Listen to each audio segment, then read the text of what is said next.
Baba singing in the rain, just singing in the rain. Hello, so in the live today, I have a guest on with me, Ruth, and hopefully she'll be coming to join me today to talk about singing and music, and that will be really cool. So if you, like me, are in that sort of frame of mind where you're thinking, I like singing, but I'm not very good at singing, then you're not alone with this, because I constantly come out with like little tunes. Like I had my inflatable microphone yesterday. It's still just sat on my sofa. It's still there. I ought to deflate this and put this away. And then now I started singing in the rain with this. So yeah, it was really nice to have Ruth join me on the live, and we can then talk about all things singing and music. And in a lot of my sort of work with art therapy work, I work with a lot of music therapists as well as art therapists. So like that connection of expression and using the arts for emotional well-being is really, really strong.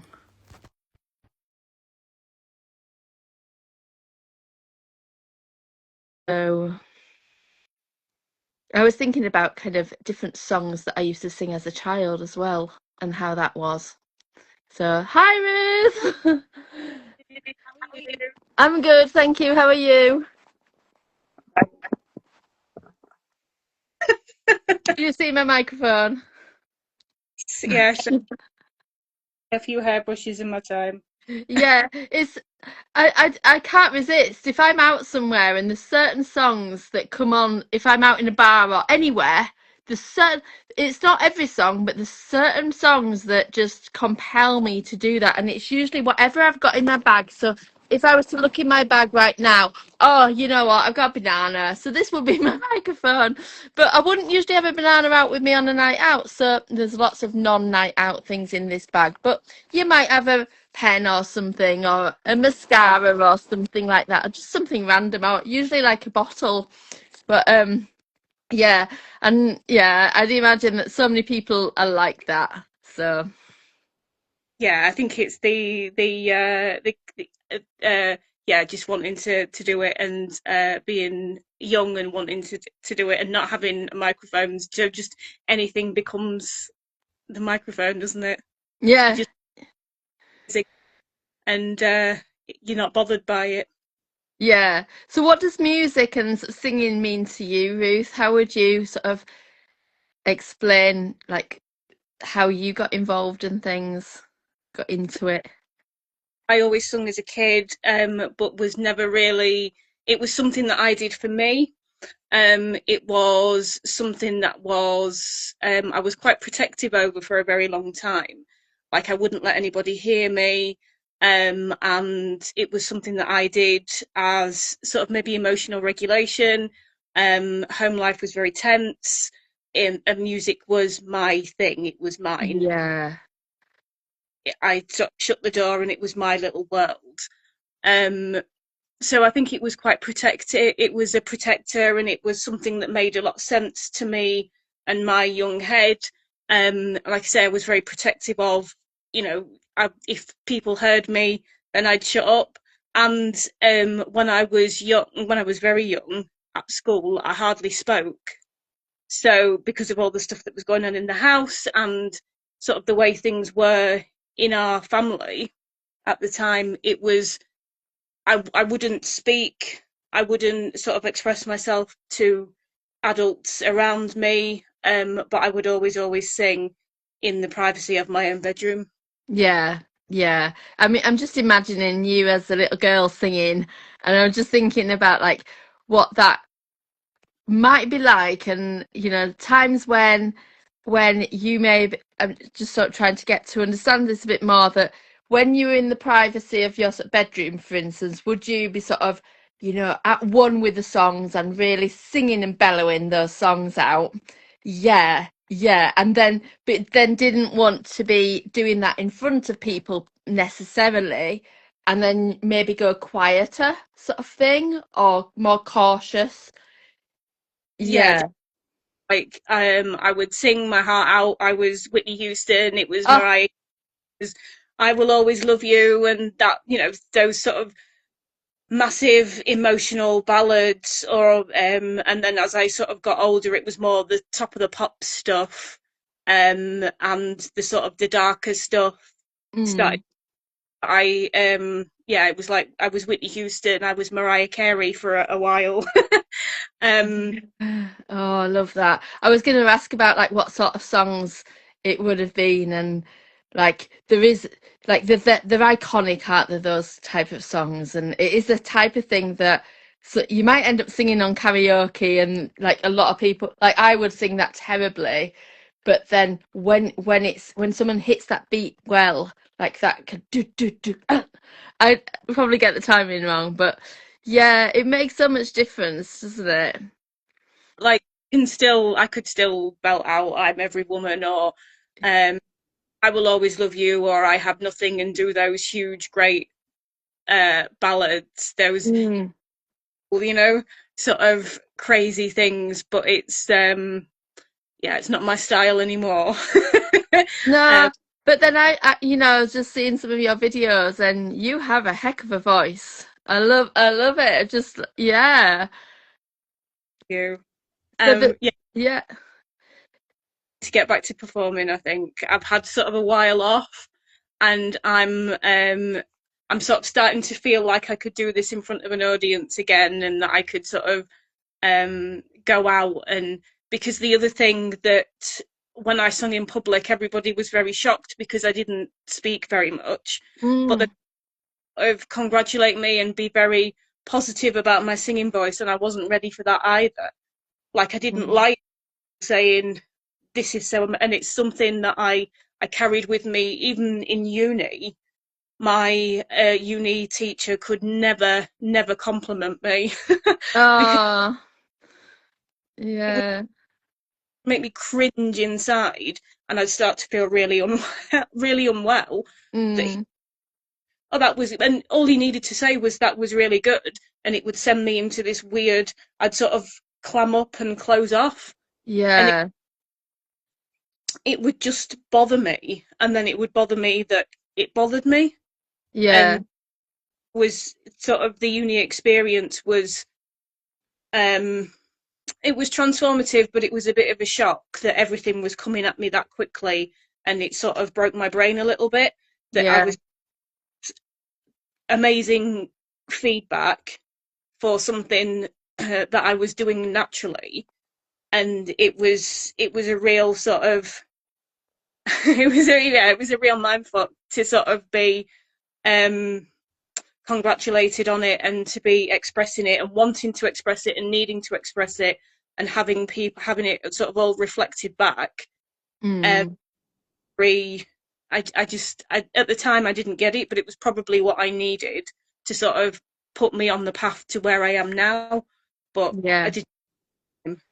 Yeah, I can really hear that, and I was really thinking about what you said about how doing it for yourself compared to doing it as a performance, and having that natural talent and that natural ability to hold a note compared to then getting praise for it, when it might not feel that. When it's natural, you might think, well, I'm just doing it easily, sort of thing. It's just how I am. It's just how what's happening. So that difference between maybe seeing people like you kind of showing up differently, and it makes me think about actors as well and how they're performing, and comedians that might be quite shy and quiet, and then they go on the stage and they do something that's really unhinged and really like out of character, seemingly out of character. And we but it makes me just give a nod to how much people judge each other, and how they have that assumption about people based on just what they show on the outside. But yeah, because I was relating to that about how in terms of art, painting, and how there's sometimes I sort of think, oh yeah, I really like the aesthetics of that painting, and other times for me it's more about me and therapeutic for me. And when people say things like, oh, you know, your art's amazing, and I'm kind of like, if they were saying that maybe to one of the ones that I was feeling that was to present to people, it would feel different if I was showing a piece of art that was more about emotional regulation or more about me expressing a weird thing that was going on for me emotionally, like something internal, because it's like that's not what the intention is. And I speak to so many people who create things and the intention isn't to share, but is purely about that release, that expression. And then when they do share, they either get massively praised for it and it feels unsafe and uncomfortable, or they get questioned and quizzed about, well, how come you use that colour, or how come you use that? And then that feels uncomfortable as well. So with you performing, I wonder if you have any thoughts on how we sort of bridge that gap, or not. I don't think it's about bridging the gap, but how people can navigate that stuff, because there's a whole load of things, and I'd want people to do music and do art for themselves primarily. But yeah, any insights on that? Or just like, I don't know, it's just a whole mess, isn't it? Like, it's not a mess, it's just like a mess, a middle bit. There's a middle ground. I think for me, what has helped is community. I think for Yeah. me, what is meeting other artists, meeting artists of different mediums that are experiencing the same emotional depths as I do, or I have, or people who understand the story. Because I think the thing is, when you sit down to write, or when I sit down to write, um, I see the process of, sort of making the words and scribbling stuff out on the page and then writing it again, and sort of seeing it have so many forms. Because I see the process of it, I sort of, there are some works that I've recorded that I still see as incomplete a little bit, because I'm not sure about that word, or I'm not sure about that rhyme, or I'm not quite happy with the way I sang that particular thing, which is Mm. a thing to do. But because I've sort of worked on the process, and I've sort of worked it and worked it and worked it to the point of um sort of exhaustion with it, or do you know what I mean? You've sort Yeah. of worked and refined it and all of that. That by the time you get to record it, I sort of feel sometimes that it's, oh, if I could have just, you then hear it back and you think, oh, maybe I should have left that as it was, or and sort of go through it. Yeah, just so there's always that element to it, that you see the pieces of it that you would maybe do differently, or you hear something that you think could have been better. I don't know. I think I'm Yeah. maybe sometimes with singing, I don't know whether it's the same in other mediums, but obviously you write it and you write it and you write it, and then you hear it back in the as you're working through it, as you're recording it, you're listening back to it with a slightly different ear, because obviously you sing it as the artist, and then you sort of have to listen to it as almost a critic, Yeah. almost a producer. So it's Mm. a weird relationship you have with the final product. I think you Yeah. sort of listen to or look at it with slightly different views, and you will have different views on it to other people, because it's something you've created. You know the story of it. The stages you went through to get to that point. Yeah. So having part of you's doing the creation, then you're doing the performing, then you're doing the review.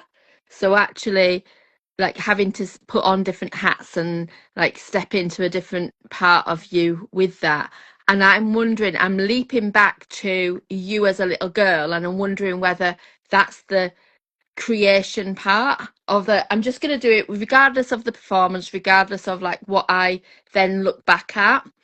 And it's interesting, isn't it, how we can get, it's something so simple as a song or music, and so many different nuances that go on with that. And I was thinking about, if I was writing a song, I wouldn't like I don't have the technical skills in music to understand where shifts might need to come in, where shifts might happen. Like I like poetry, and that's about it really. And you know, sometimes I'll sing my thoughts, like or if I'm feeling a certain thing, I'll be like, I'm feeling annoyed today. I'll do that, and it kind of then reframes it a little bit for me. But I don't have the technical know-how like you do to think, do I need to add an extra word there, or do I need to get um that note longer, and does that match my initial energy or initial intention? Is that what you mean? Is that kind of what goes on for you? Is it a bit different? I think when you're in the booth, what comes to you comes out, and I think when you come away and you listen back to it, there's always the producer there, and I always work with the same guy, the same producer, so he knows me quite well, and he's quite good at sort of saying to me, I think maybe that bit should go there, and we have a bit of a discussion about it. And I think that's why the community and people who know you well is important, Yeah. because and he will say to me, shall we try this, shall we try that? um I think sometimes for me, I'm like, oh well, because I've sort of worked on this piece for however long it is, I sometimes think, oh well, that's what it is and that's what it'll be. But obviously, when you go into the studio, the producer has, the knowledge and the expertise to say, well, maybe we could rearrange this bit or try this bit there. And then when you get the the sort of the full version back that he's worked on, that adds sort of another layer of interest, because it then becomes sort of his work on sort of on. Mm, And I've always been very open to his sort of suggestions and his input, because I trust him sort of as a musician. I know he's a musician. Um, he's a producer. He does all sorts of different things. But having that somebody that will say to me, "Oh, do you think this might be better?"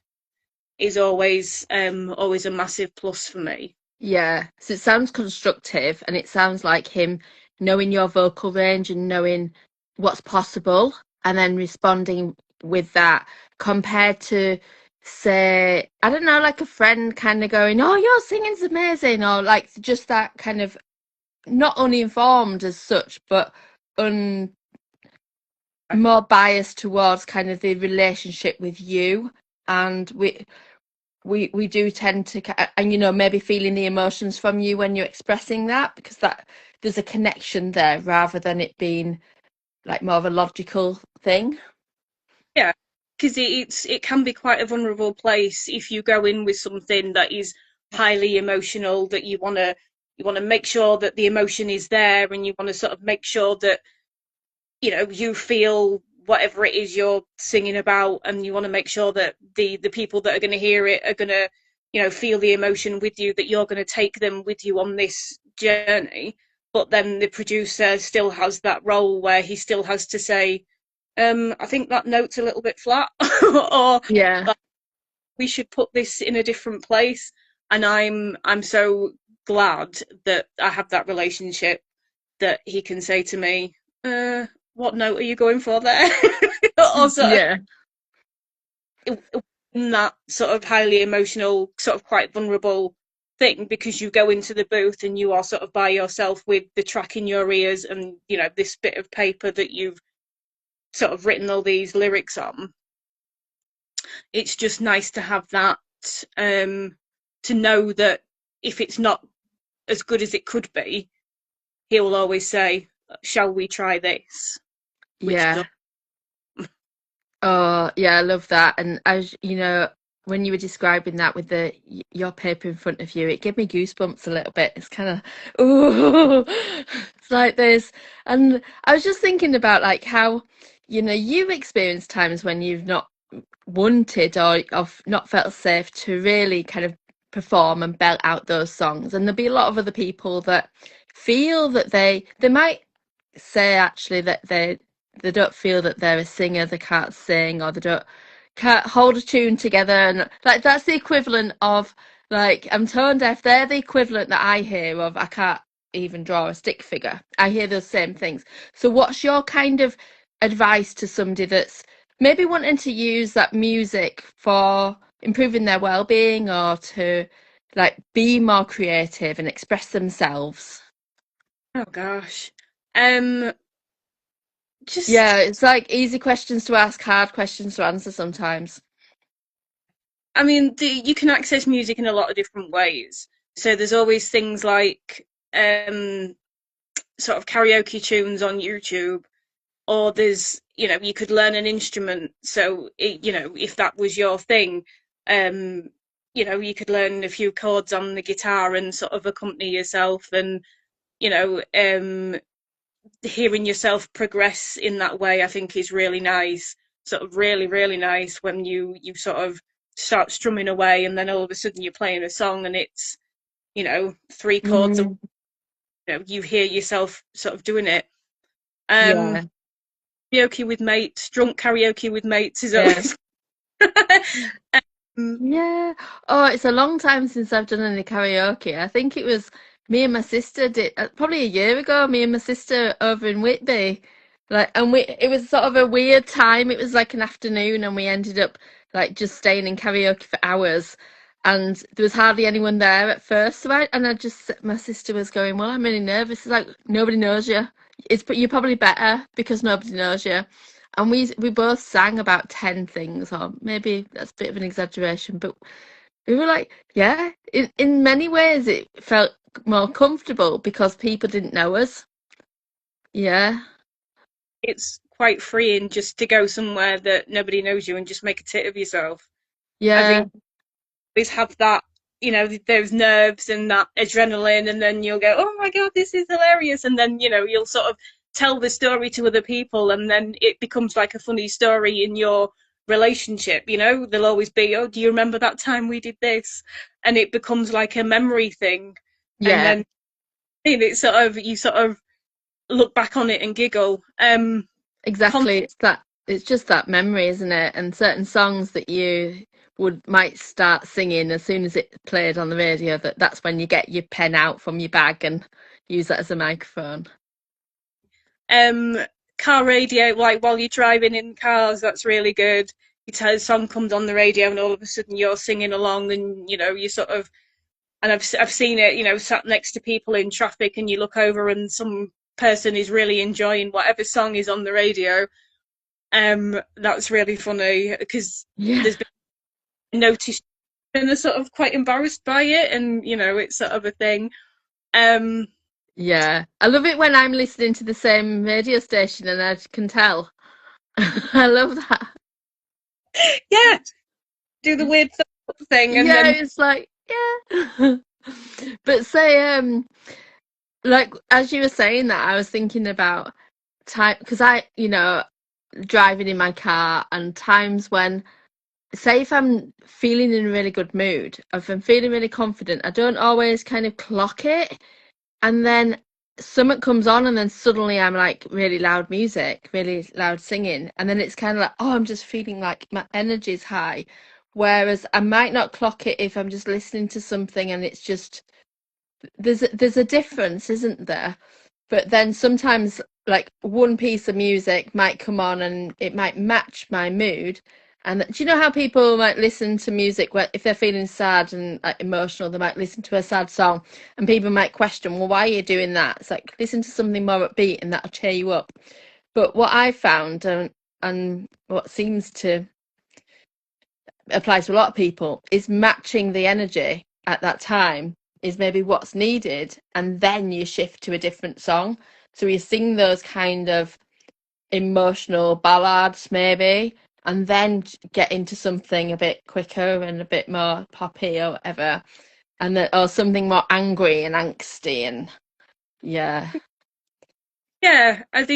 yeah, I think the nice thing is there's always a song, isn't there?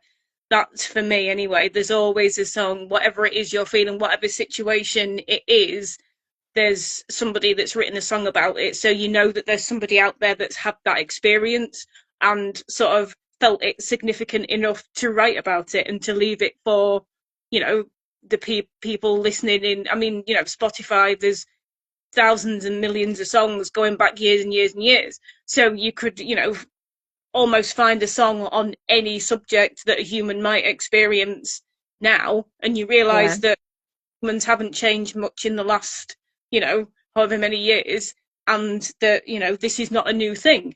You Yeah. know, of sort of relating to another human being without another human being there. Yeah. Yeah. You can feel like less alone, can't you, if you're finding someone that's experienced some of the same emotions, that same sort of heartache, and like whether it's, you know, it could be totally different sort of genre or era, but you can still feel that vibe. Yeah. Yeah. I love that. I'd love to hear like from people that have been listening along, or if you're like watching on sort of replay, if anyone's got any particular songs that they sort of go to, at either songs that they would put on just to kind of energize, or songs that they would naturally be drawn to if they're feeling down, or if there's something that just maybe, or like I got asked a question about what would your, if you were like in a boxing ring sort of thing, what would your song be of that, or what would your, it's like going on a stage song. So yeah, Oh love god. that. I don't know if I was going on a boxer. What was I? Yeah, if you were like, I don't know, it's like you kind of like walking on stage type, or walking into a boxing ring type song. Like a theme, you mean, or like it? So, Yeah. so in one place where I worked years ago, we used to have quizzes every week, and one of the quizzes we had to name the song that was our um, entrance song type thing, and then everybody had to guess who'd said what. And I think I did sort of heavyweight champion of the world, or Reverend and the Makers, and there was that. But a lot of people did things like Eye of the Tiger and stuff. But yeah, What mine would be? I did. I just every song I've ever known just fallen out of my head. I don't know. I think it would be something because yeah, there's some massive songs that would be perfect for it. But would you go for like a ballad, do you think? Or probably not. No, not if I were. If I was. Was my theme song? Oh, I'm not really sure. This. I think it's a different context, isn't it? Because you'd be going on stage as like the way, the context of that would be then to sing rather than playing music for then getting on and then doing the thing. Yeah, I think for my own stuff, like my own stuff is pretty chilled. Like so the stuff I would be going on to perform is sort of quite chilled. So it I need to be sort of quite relaxed and feel quite safe and quite grounded in myself and like what I'm wearing and all of that sort of Oh thing. yeah. Um it Yeah, wouldn't be so any it wouldn't make sense to kind of go on with anything sort of upbeat and of dramatic or because I sort of want to be, you know, sort of um yeah, calm and ready, but sort yeah, of to end all of that. So I don't know, yeah. sort of maybe want a little bit of quiet before I went on and sort of performed, just Mm, me out a little bit. yeah, that's cool. So I feel like we've kind of touched upon so many different things here, and I really appreciate you sharing some of your personal experiences as well, like, you know, what it was like for you, like starting to like sing when you were little, and some of those ideas about tweaking songs and like working with your producer. So thank you so much for coming on, especially like, you know, at the start of the video I was saying about how I, as an art therapist, we do often like speak with music therapists as well. And so the same sorts of things apply, and there's lots of different charities that create songs for various different things. So yeah, it's all relevant, and it's all about sort of doing more of the arts and more of this. And so thank you for coming on and joining me with today's February. live. So, and speak to you soon, Ruth. Thank you. Bye bye.